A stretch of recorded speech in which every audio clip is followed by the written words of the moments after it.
Hello दोस्तों, आपके बीच हिंदी का प्रैक्टिस सेट नंबर 7 आ चुका है, जो आपके आने वाले exam UP police constable, SSC GD के लिए बहुत ही महत्वपूर्ण प्रश्नों का संकलन है। तो अपनी तैयारी का आकलन करते हुए चलिए शुरू करते हैं और अपना स्कोर कमेंट बॉक्स में जरूर लिखिएगा। चलिए शुरू करते हैं। 4 विकल्प दिए गए हैं, जिनमें से एक शब्द का सही तद्भव रूप होगा, यानी आपको ग्राम शब्द दिया हुआ है, इसका तद्भव रूप हमसे पूछा गया है।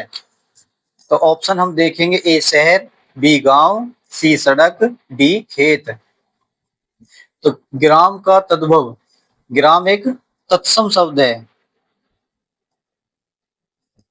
तो शहर देखेंगे, शहर इसका कोई लेना देना नहीं है। ऑप्शन बी गांव, ऑप्शन सी देखेंगे सड़क, ऑप्शन डी खेत। तो ऑप्शन बी गांव, ग्राम से बोलचाल की भाषा में परिवर्तन के बाद क्या बना, गांव। तो आपका सही तद्भव रूप ग्राम का गांव हो जाएगा। शहर, सड़क और खेत, अगर खेत के तत्सम की मैं बात करूं तो ये आपका होता है क्षेत्र। क्षेत्र तत्सम और खेत हो जाएगा इसका तद्भव। और सड़क होता है आपका विदेशज, विदेशज शब्द जो विदेशी भाषाओं से आए हैं। शहर भी आपका कैसा शब्द हो जाएगा, विदेशज। प्रश्न नंबर 2 की तरफ चलते हैं। दिए गए शब्द का सही बहुवचन रूप वाला विकल्प पहचानिए। आपको दिया हुआ है ऋतु, ऋतु का हमको क्या बताना है, बहुवचन। ऑप्शन ए ऋतुए, ऑप्शन बी ऋतुओं, ऑप्शन सी ऋतुओं, ऋतुए। देखिए, देखने से पता चल जाएगा कि ये तीनों गलत लिखे हुए हैं। ऑप्शन ए आपका करेक्ट आंसर हो जाएगा। ऋतु शब्द का अर्थ होता है मौसम। और ऋतु के अगर अन्य कुछ पर्यायवाची की बात करें तो ऋतुराज, बहार, मधुमास, वसंत, ऋतुपति, मधु ऋतु, ये इसके कुछ पर्यायवाची शब्द हो जाएंगे, जिनमें से आपके 2-3 इंपोर्टेंट क्वेश्चन है। ऋतुराज, बहार, वसंत। चलिए अगले प्रश्न की तरफ चलते हैं। बात करें प्रश्न नंबर 3 की, तो इसमें पूछा गया है अवगुण शब्द के उपसर्ग है, यानी अवगुण शब्द में उपसर्ग है। ए गुण, बी ए, सी अव, डी ने। आपको बताया है उपसर्ग जो है किसी शब्द में कहां पर जुड़ता है, शुरू में। तो जब हम अवगुण को देखेंगे तो गुण अपने आप में एक शब्द है, तब इसमें क्या जोड़ा है, अव को आगे में जोड़ा गया है। तो आपका उपसर्ग क्या हो जाएगा, अव, यानी option C correct answer. Question number 4 देखेंगे। निम्न वाक्य विशेषण की किस अवस्था से है, विशेषण की किस अवस्था से है। ये जो हमको वाक्य दिया हुआ है, यह करेला कड़वा है, यह विशेषण की किस अवस्था से है। अवस्था देखिए, ऑप्शन में दिया हुआ है आपको उत्तर अवस्था, मूल अवस्था, उत्तम अवस्था, अधिक अवस्था। 3 अवस्थाएं होती है जिनको आप दिया हुआ है, एक उत्तरावस्था, एक मूल अवस्था और एक उत्तम अवस्था। उदाहरण से समझिए, सबसे पहली होती है मूल अवस्था। मूल अवस्था हम बोलते हैं जिसमें सर्वनाम या संज्ञा की साधारण या सामान्य अवस्था बताई जाए, यानी किसी से उसकी कोई तुलना नहीं होती है। जैसे राम अच्छा लड़का है, ये हो गई आपकी मूल अवस्था। दूसरे नंबर पर आती है आपकी उत्तर अवस्था।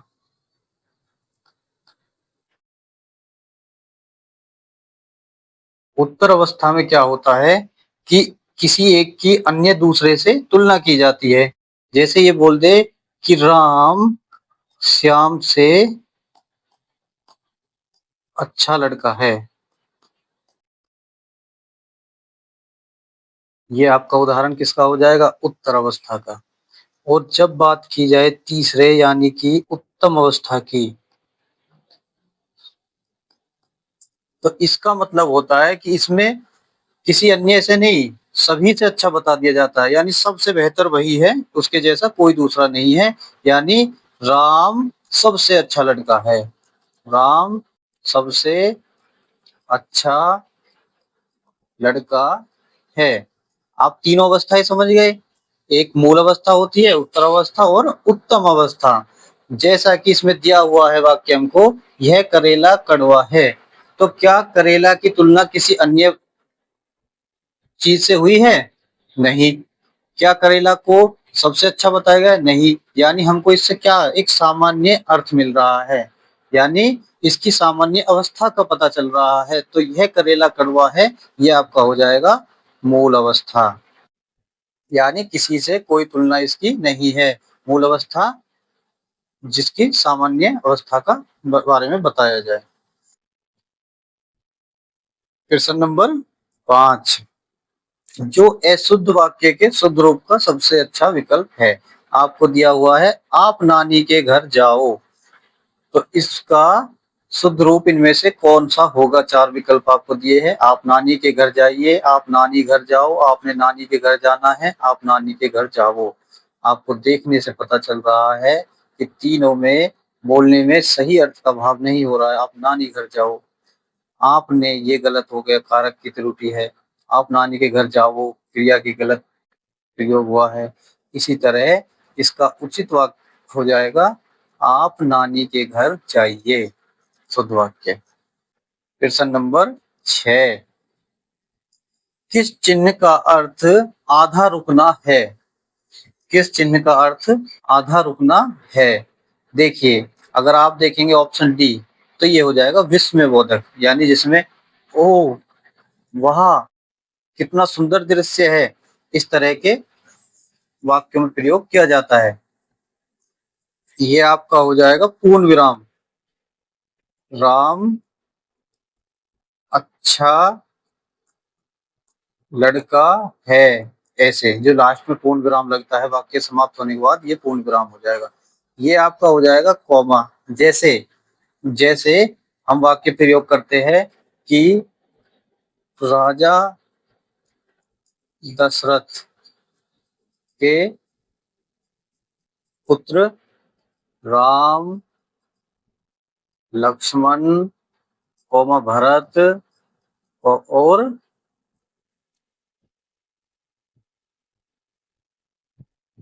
शत्रुघ्न थे। तो कौमा का प्रयोग हम इस तरह के वाक्य में करते हैं।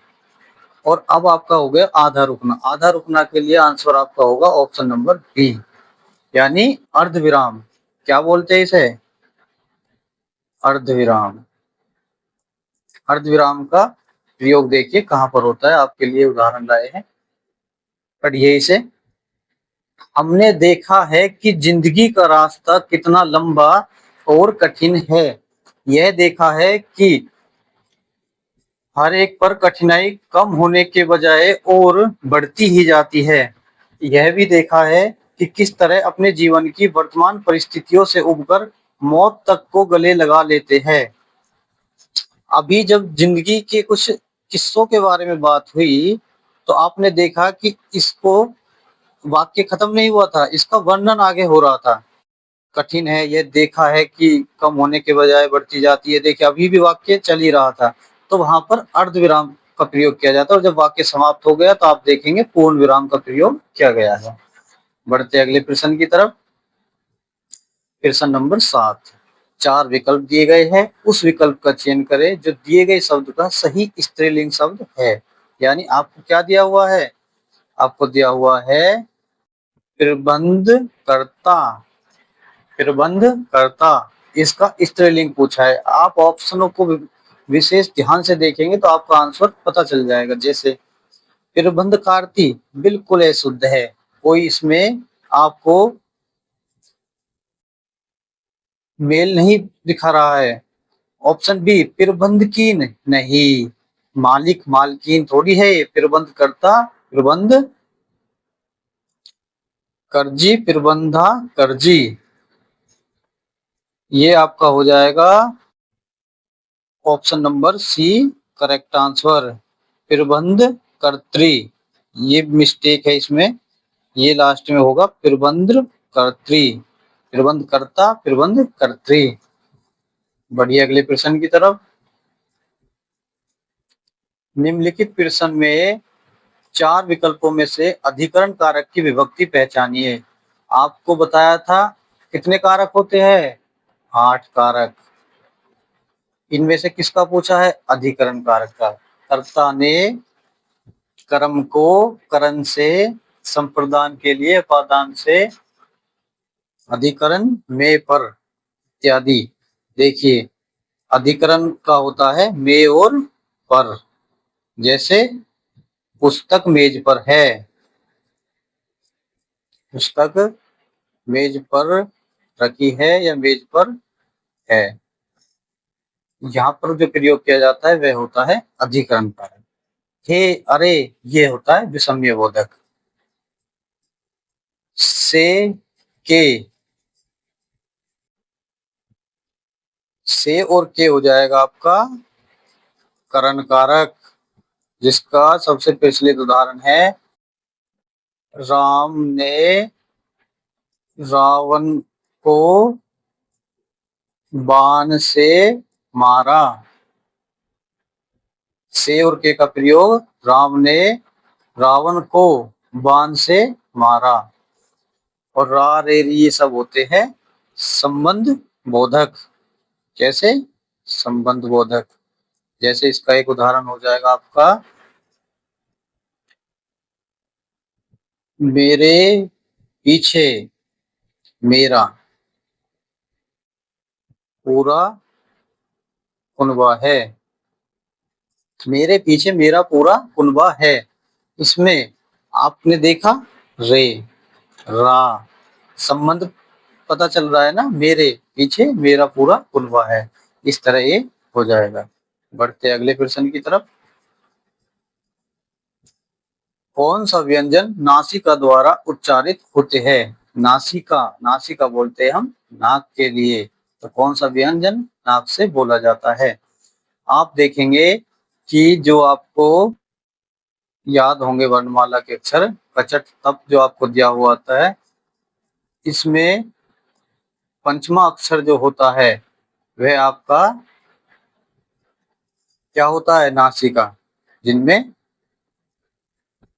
जैसे ने, अणे,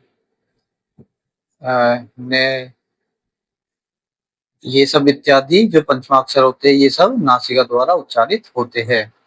तो ऑप्शन ए करेक्ट आंसर आपका हो जाएगा। प्रश्न नंबर 10 की तरफ चलते हैं।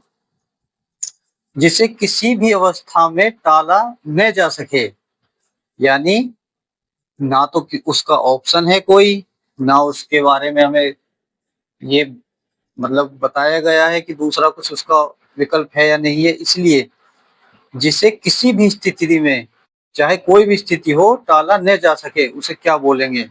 उसे बोलेंगे असंभव नहीं, संभव नहीं, अनिवार्य, आजीवन, गलत। उसका हो जाएगा आपका ऑप्शन सी अनिवार्य। आपने देखा होगा जब आप 12th तक परीक्षाएं देते थे तो उसमें ऊपर आता था ना कि ये प्रश्न करने अनिवार्य है, यानी उनको टाला नहीं जा सकता, वो आपको उनका आंसर देना ही होगा। और जिसका अनिवार्य नहीं होता था उसमें हमको अथवा करके ऑप्शन देता था कि या तो ये कर लीजिए, अगर ये नहीं करना है तो ये कर लीजिए। प्रश्न नंबर 11 की तरफ चलते हैं। उचित अलंकार रूप का सबसे अच्छा विकल्प है तरनी तनुजा तट तमाल तरुवर बहु छाए। देखिए, जिस किसी पंक्ति में एक वर्ण का इस्तेमाल बार बार होता है वहां पर आपका अनुप्रास अलंकार होता है। ये आपकी परिभाषा है। ते, ते, ते, ते, ते। देखिए सभी में हो रहा है ना ते वर्ण का इस्तेमाल, तरनी तनुजा तट तमाल तरुवर बहु छाए। तो ये आपका हो गया अनुप्रास अलंकार। समझते हैं यमक अलंकार को। यमक अलंकार का अर्थ होता है यानी दो या जोड़ा। देखिए नीचे आपको दिया हुआ है, यमक अलंकार का शब्द का अर्थ होता है दो या जोड़ा, यानी जहां कोई शब्द एक से अधिक बार आए। इसको रटना नहीं है, सिर्फ समझना है और उदाहरण को ध्यान से देखना है, आपको स्वयं ही याद हो जाएगा। यमक शब्द का अर्थ होता है दो या जोड़ा। जहां कोई शब्द एक से अधिक बार आए और उसका अर्थ अलग अलग हो, वहां यमक अलंकार होता है। एग्जाम्पल देखिए, कनक कनकते सौ गुनी, माधकता अधिक आए, वा खाए बोराए, नर या पाए बोराए। कनक कनक का इस्तेमाल दो बार हुआ है, एक से अधिक यानी दो बार हुआ है, और अर्थ अलग अलग, अर्थ अलग अलग, दोनों में कनक का अर्थ अलग अलग दिया गया है। यानी एक कनक हो रही है आपके सोने यानी गोल्ड की बात, और दूसरा कनक की बात हो रही है धतूरा यानी खाने वाले चीज के बारे में बात है। ये देखिए, एक कनक शब्द का अर्थ है धतूरा और दूसरे कनक शब्द का अर्थ है सोना। तो यमक अलंकार की परिभाषा आप समझ गए उदाहरण से। इसी तरह आपको श्लेष अलंकार समझा देते हैं। श्लेष का अर्थ होता है चिपका हुआ, यानी शब्द एक अर्थ अनेक। इसकी जो साधारण परिभाषा बनती है, कोई शब्द एक ही बार और उसके अर्थ एक से अधिक, उसके अर्थ एक से अधिक, यानी यानी साधारण भाषा में अगर आप देखेंगे तो श्लेष का क्या अर्थ होता है, शब्द एक अर्थ अनेक। आप इस तरह भी याद कर सकते हैं इसकी परिभाषा। श्लेष का अर्थ चिपका हुआ, यानी जहां एक शब्द आए और उसके अर्थ एक से अधिक निकले, वो आपका हो जाता है श्लेष अलंकार। उदाहरण देखिए, रहीमन पानी राखिए, बिन पानी सब सून, पानी गए ने उबरे, मोती मानुष चून। यहाँ पर जो पानी शब्द दिया हुआ है, उसका प्रयोग इसमें तीन अर्थ से प्रकट होता है। पानी शब्द का तीन अर्थ देखिए कैसे। जो पहले पानी की बात हुई है उसमें हुआ है यानी चमक, मोती की चमक के बारे में बात हुई है। पानी गए ने उभरे, मोती यानी अगर चमक चली जाए तो मोती मोती नहीं रह जाता है। इसी प्रकार दूसरे पानी का हुआ है मानुष, यानी मानुष की, अगर मानुष मतलब मनुष्य, मनुष्य मानव इंसान, हम सभी की बात हो रही है। दूसरे पानी का अर्थ है कि यदि आपकी प्रतिष्ठा या इज्जत चली जाए, प्रतिष्ठा या इज्जत चली जाए तो मानुष का कोई भाव नहीं रहता है। और तीसरा प्रयोग हुआ है जल, जल। इसी तरह आपके श्लेष भी क्लियर हो गया है। अब समझिए आप उपमा। उपमा अलंकार को बिल्कुल आसान भाषा में समझिए। जब आपको कोई पंक्ति दी हुई होगी तो उसमें इस तरह के शब्दों का इस्तेमाल किया जाता है पंक्ति के बीच में। सा सी यानी उपमा, उपमा मतलब समानता, किसी दूसरे से समानता प्रकट की जाती है, वहां पर होता है आपका उपमा अलंकार। यानी उसमें क्या शब्द आएंगे, सा सी से सो सरिस। ये देखिए ये शब्द बहुत इंपॉर्टेंट, सरिस, सदृश, सम, तुल्य, जिमी, जैसा, जैसी, जैसे, नाई की तरह, के जैसे, के समान, इस तरह। उदाहरण देख लीजिए, काम सा रूप प्रताप दिनेश सा, सोम सा शील है राम महिप का। देखिए सा प्रयोग हो रहा है ना पंक्ति में, तो यानी इसकी यही पहचान है, उपमा, दूसरे से समानता बताई जा रही है। दूसरा उदाहरण देखिए, हरिपद कोमल कमल से।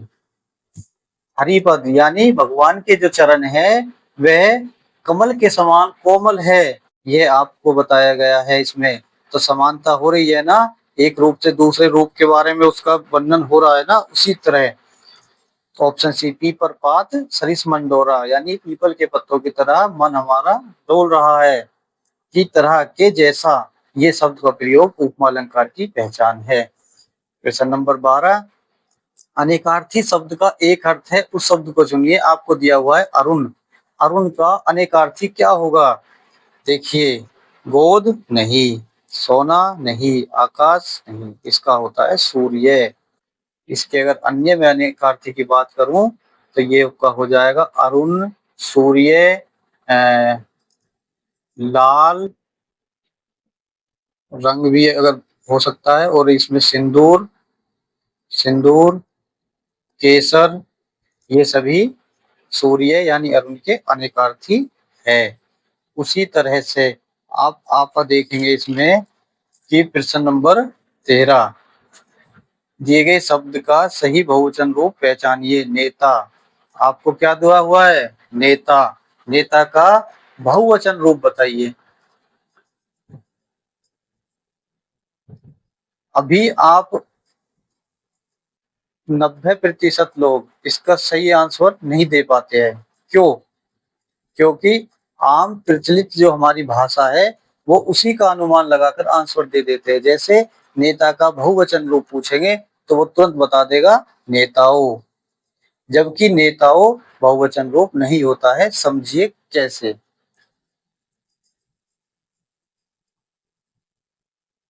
नेता होता है तिर्यक रूप, नेताओं जो होता है वो होता है तिर्यक रूप। क्या होता है ये होता है तिर्यक रूप। जैसे अगर आप इसका एक वचन लिखिए, नेता भाषण दे रहा है, नेता भाषण दे रहा है।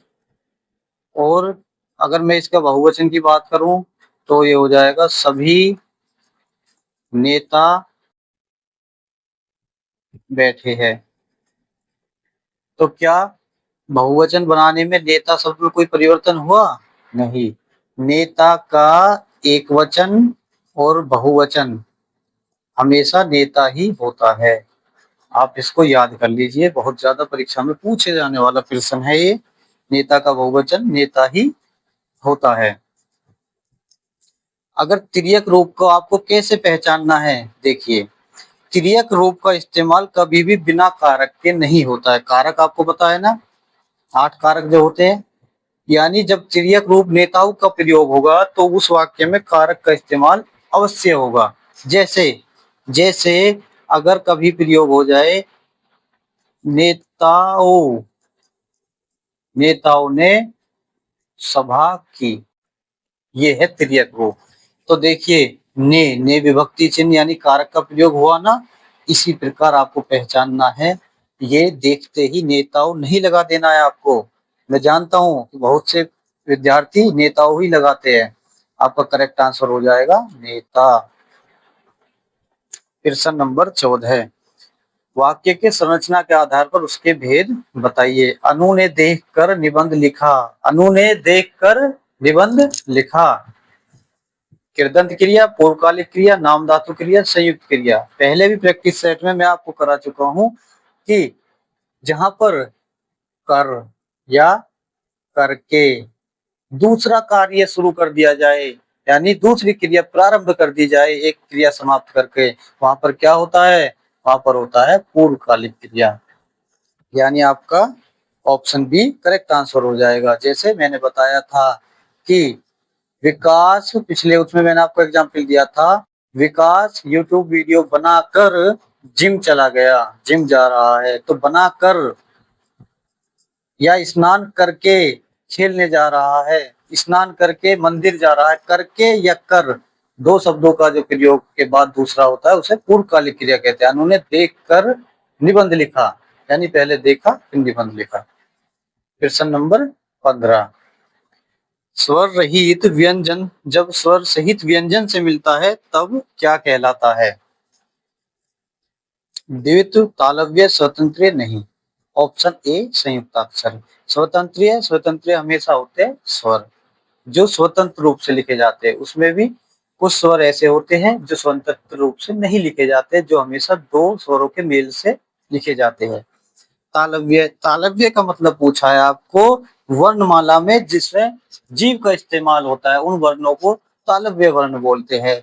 यानी आपका ये भी नहीं है। तालव्य वर्ण कौन से होते हैं? कचट तप, यानी टे जो वर्ण हो के टी, चे,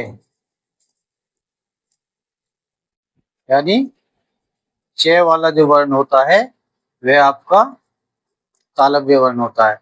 और अगर मैं बात करूं आपका द्वित द्वित व्यंजन, द्वित व्यंजन होते हैं जिसमें दो वर्ण रिपीट होते हैं, जैसे जैसे दिल्ली, बिल्ली, यानी ले दो बार आ रहा है ना, इस प्रकार के जो शब्द होते हैं, जैसे पक्का आऊंगा, पक्का, के दो बार रिपीट हो रहे, इनको बोलते हैं द्वित व्यंजन। बहुत पूछा जाता है, ये आपको याद कर लेना है, द्वित व्यंजन भी याद कर लेना है।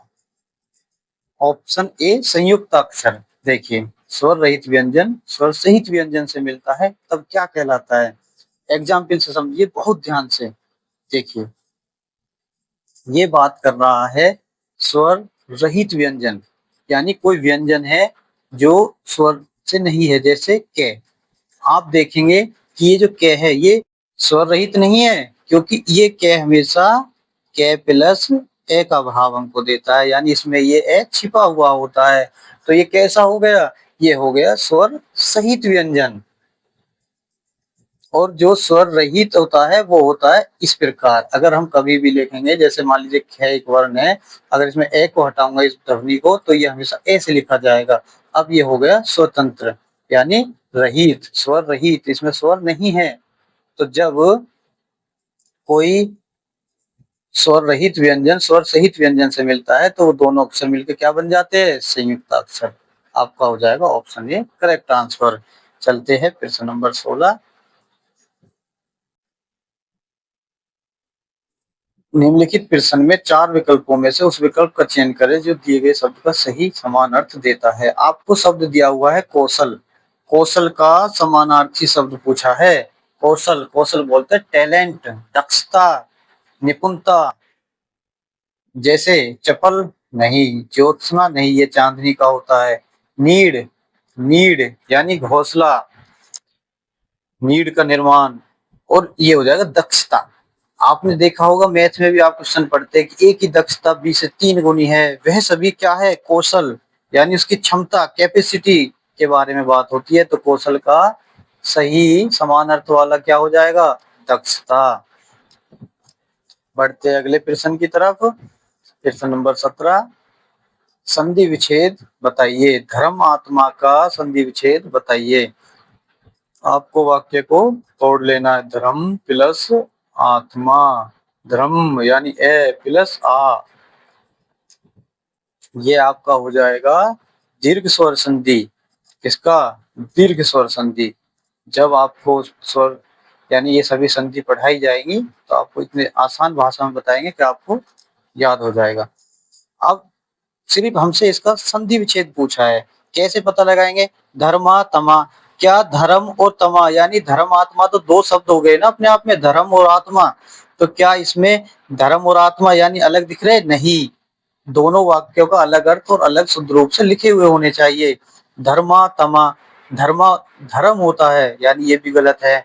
धर्म आत्मा, पहले को देख लेते, धर्म आत्मा, धर्म ऐसे नहीं लिखा जाता है, यानी आपका ऑप्शन बी करेक्ट आंसर हो जाएगा। अगले प्रश्न की तरफ, समास वाला विकल्प पहचानिए। यानी आपको दिया हुआ है 10 आनंद, 10 आनंद में बताना है कि समास यानी कोई वाक्य जब थोड़ा लंबा लिखा रहता है तो उसके लिए जो एक वाक्य का प्रयोग होता है वही समास कहलाता है। 10 आनंद यानी 10 है आंगन जिसके गलत, 10 है नान जिसके गलत, 100 है आनंद जिसके गलत। देखिए आपको पढ़ने से पता चल गया है, 10 है आनंद जिसके, यानी किसकी बात हो रही है, रावण, रावण की बात हो रही है। लेकिन आपको मैं बता दूं कि आनंद जो शब्द है आपके पर्यायवाची में काम आएगा। आनंद शब्द का अर्थ होता है मुख। आप समझेंगे सर, सर नहीं, जिसके मुख है 10 उसके 10 सर तो होंगे ही, नॉर्मल सी बात है। तो यानी 10 मुख है जिसके, रावण। अगर ये कभी आनंद पर्यायवाची में पूछा जाएगा तो आप सर मत लगा देना। 10 आनंद यानी 10 मुख है जिसके। और इसमें कौन सा समास हो जाएगा, यानी इसमें हो जाएगा आपका बहुव्रीहि समास। बहु विधि समास। क्यों हो जाएगा? बहुविधि समास होता है आपका जो किसी वाक्य से अलग किसी अन्य व्यक्ति के बारे में बताए, यानी उसका अर्थ कोई अन्य दूसरा निकले। जैसे दशानन, दस है आनंद, जिसके हमने तो सिर्फ ये पंक्ति बोली थी, लेकिन आपने क्या अर्थ समझ लिया कि रावण, रावण के बारे में बात हो रही है। वे शब्द जो किसी अन्य का अर्थ प्रकट करे उनको ही बहुव्रीहि समास कहते हैं। प्रश्न नंबर 19, क्रिया भूतकाल से शुरू होकर अभी अभी समाप्त हुई हो, अभी अभी समाप्त हुई हो यानी आसन्न, जस्ट अभी, उसे बोलते हैं आसन्न भूतकाल। आपको अच्छे से पता होगा, इसमें पूर्ण, अपूर्ण और सामान्य का कोई भाव नहीं है। जो संधि, जो सही संधि विच्छेद वाला विकल्प है, यानी सुउक्ति, सुक्ति को कैसे तोड़ेंगे? सु का अर्थ होता है अच्छा, और ये क्या हो जाएगा आपका? उक्ति। तो सुक्ति का सही हो जाएगा आपका स उक्ति गलत, सुक्ति गलत, स उक्ति देखिए गलत लिखा हुआ है। ऑप्शन ए करेक्ट आंसर है, सो उक्ति। इसमें भी आपका दीर्घ स्वर संधि है। प्रश्न नंबर 11, रस का संबंध किस धातु से है? धातु यानी शब्द, आप बताइए क्या ये है? ऑप्शन ए करेक्ट आंसर, रस का संबंध किस धातु से है? से। ये जो बनता है रस, ये होता है धातु प्लस प्रत्यय। रस किससे बनता है? रस को देखेंगे तो धातु प्लस प्रत्यय। धातु, धातु पूछा है हमसे, क्या हो जाएगा? श्रेय, और प्रत्यय क्या हो जाएगा? अच्छ। अब आपका प्रश्न बनता है ये, रस में कौन सा प्रत्यय? अच्छ, इससे ये बनता है। ये आपको याद कर लेना, बहुत ही मोस्ट इंपोर्टेंट क्वेश्चन है। प्रत्यय अच्छ होता है रस में। प्रश्न नंबर 22, कौन सा पुरुषवाचक सर्वनाम का भेद नहीं है? कौन सा पुरुषवाचक सर्वनाम का भेद नहीं है? अन्य पुरुष, मध्य पुरुष, उत्तम पुरुष। देखिए इसका गलत हो जाएगा ऑप्शन, यानी इसका करेक्ट आंसर, करेक्ट आंसर तो हो जाएगा ऑप्शन सी, ऑप्शन सी। लेकिन समझिए वो पूछ रहा है भेद नहीं है, तो क्या कौन कौन से भेद होते हैं आपको इसका पता होना जरूरी है। नंबर 1 होता है आपका उत्तम पुरुष, नंबर 2 होता है मध्यम पुरुष, और नंबर 3 होता है अन्य पुरुष। उत्तम पुरुष में मैं यानी मेरे बारे में बात हो रही है। मध्य पुरुष यानी तो, तुम्हारा, यानी जो एक व्यक्ति सामने वाले से बात कर रहा होता है वो होता है आपका मध्यम पुरुष, तो, तुम्हारा, आपका। और अन्य पुरुष, जब दो व्यक्ति किसी अन्य के बारे में जो वहां पर मौजूद नहीं है के बारे में बात कर रहे होते हैं, जैसे आम भाषा में लोग गांव में बात कर रहे होते हैं मोदी जी के बारे में, तो वो मोदी जी क्या हो जाएंगे? अन्य पुरुष। जो कोई तीसरा हो उसे बोलते हैं अन्य पुरुष। तो आप समझ गए ना, पुरुषवाचक सर्वनाम का भेद नहीं है। क्या नहीं है? अति उत्तम पुरुष नहीं है, ये नहीं होता है। ठीक है, चलते हैं 23, हाथी ने केला खाया, हाथी ने केला खाया, इसको कर्म वाच्य में बदलिए, यानी जो क्रिया आएगी हाथी ने केला खाया, हाथी ने पूरी खाई। जब क्रिया कर्म से बदले, कर्म क्या है? केला, हाथी ने केला खाया, तो वहां पर हो जाएगा कर्म वाक्य। हाथी ने केला खाया, ये अभी आपका क्या है? कृतवाच्य। तो आपका हो जाएगा ऑप्शन सी। जब हम इसका कर्म वाच्य बनाएंगे तो ये हो जाएगा हाथी द्वारा केला खाया गया, हाथी द्वारा केला खाया गया। क्वेश्चन नंबर 24, आज दिन भर वर्षा होती रही, इसमें क्रिया विशेषण अव्यय है, संबंध बोधक है, समुच्चय बोधक है या विस्मय बोधक है? विस्मय बोधक मैंने आपको बताया, जिसमें इस शब्द का प्रयोग होता है कि वह क्या अद्भुत दृश्य है, तो इसमें है क्या? नहीं। समुच्चय बोधक, जब कोई दो वाक्यों को जोड़ रहा होता है तो वहां पर होता है समुच्चय बोधक। संबंध बोधक अभी ऊपर आपको बताया है, ये हो जाएगा क्रिया विशेषण अव्यय। क्यों हो जाएगा? समझिए, क्रिया यानी क्रिया का हो रहा है, वर्षा हो रही है, वर्षा होती रही, तो ये क्या है? क्रिया विशेषण अव्यय। अब ये आपको विशेषण यानी विशेषता किसकी बता रहा है? वर्षा की। वर्षा कैसे होती रही? दिन भर। कुछ देर वर्षा होती रही, बहुत ज्यादा वर्षा होती रही, दिन भर वर्षा होती रही, रात भर वर्षा होती रही। क्रिया के होने की अवस्था को बता रहा है कि क्रिया कैसे हुई है, यानी क्रिया दिन भर। तो ये हो जाएगा क्रिया विशेषण अव्यय।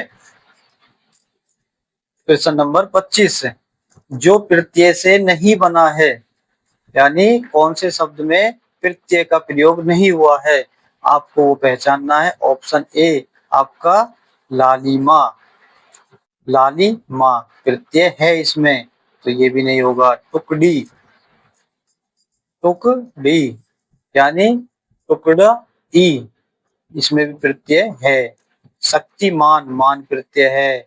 आपका हो जाएगा करेक्ट आंसर सफल, यानी ये प्रत्यय से नहीं बना है। कैसे नहीं बना है? से प्लस फल। इसमें तो उपसर्ग का प्रयोग हुआ है, तो पता चल गया ना आपको कि प्रत्यय से नहीं बना है। Option D. किसका प्रयोग हुआ है इसमें? इसमें उपसर्ग का प्रयोग हुआ है। से फल, यानी से का अर्थ होता है अच्छा। से का क्या अर्थ होता है? अच्छा। अभी आप देखेंगे प्रश्न नंबर 26। निम्नलिखित प्रश्न में चार विकल्पों में से दिए गए शब्द के विपरीत अर्थ वाला विकल्प चुनिए। बंधन। बंधन। बंधन शब्द का विपरीत अर्थ बताइए। क्या बंधन का विपरीत बांधना होगा?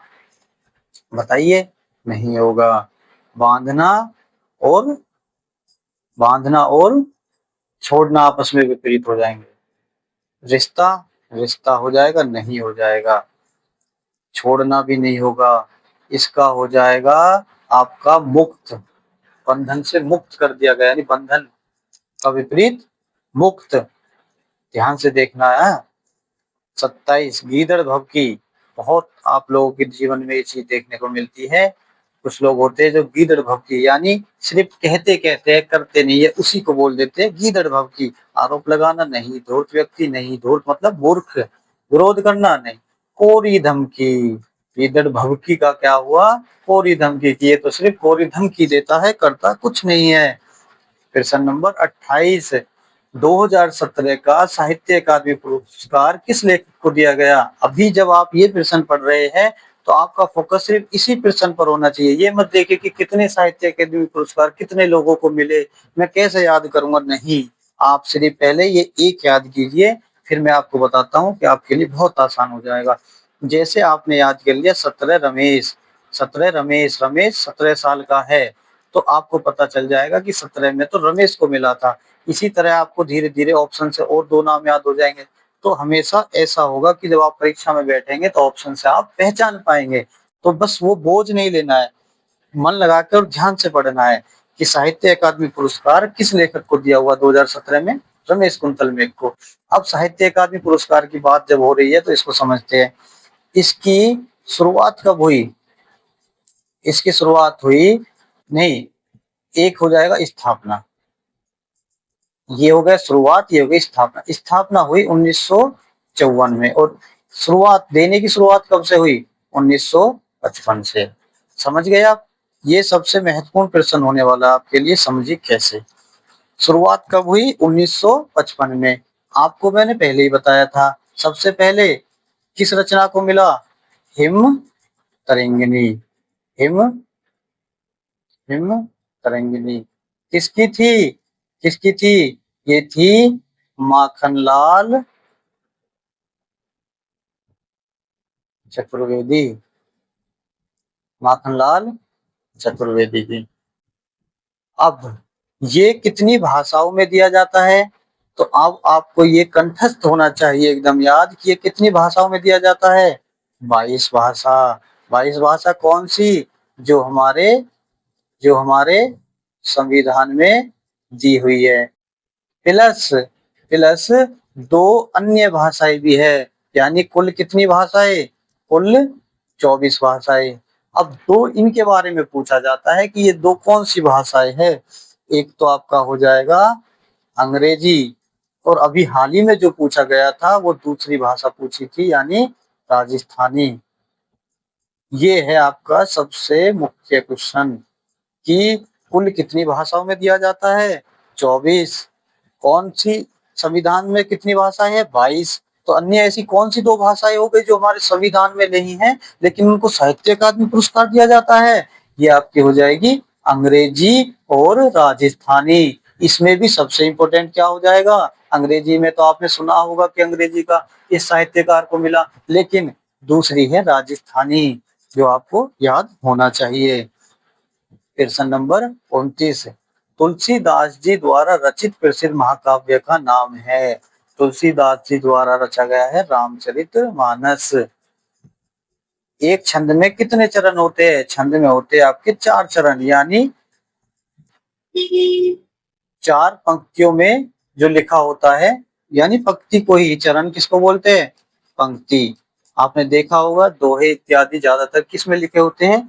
4 पंक्तियों में। इसलिए छंद में कितने चरण मुख्य थे? 4 चरण ही माने गए हैं। प्रश्न नंबर 31।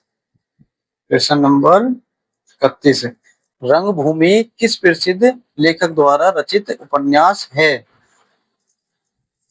रंगभूमि ये है आपका मुंशी प्रेमचंद जी की रंगभूमि। क्वेश्चन नंबर 32 है आपका, कौन सा जयशंकर प्रसाद जी की रचना है? जयशंकर प्रसाद जी की रचना कौन सी है? कामायनी। ये आपको अभी ये ही याद कर लीजिए, आप सिर्फ मत ज्यादा सोचिए। जयशंकर प्रसाद की रचना कामायनी, बस। हो सकता है यही आ जाए परीक्षा में, हो सकता है ऑप्शन से आपके और 2 रचना याद हो, तो ये ऑप्शन से आपको पता है तो आप इसको हटा देंगे। तो कुछ ना कुछ याद कर लीजिए, वो जरूर काम आएगा। अभी आप देखेंगे कि पारिमल, पारिमल किसकी है? पारिमल हो जाएगा सूर्यकांत त्रिपाठी निराला।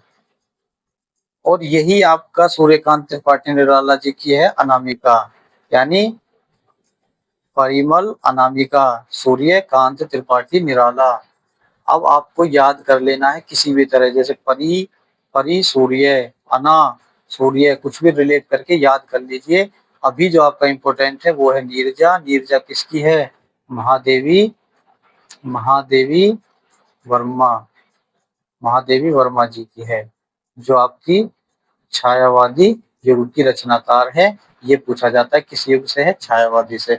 इसी तरह हमारे साथ बने रहिए। अपना स्कोर कमेंट में जरूर बताएं कितना आपका क्वेश्चन ठीक हुआ है, और जो गलत हुए हैं उनके बारे में थोड़ा विशेष अध्ययन कर लीजिए।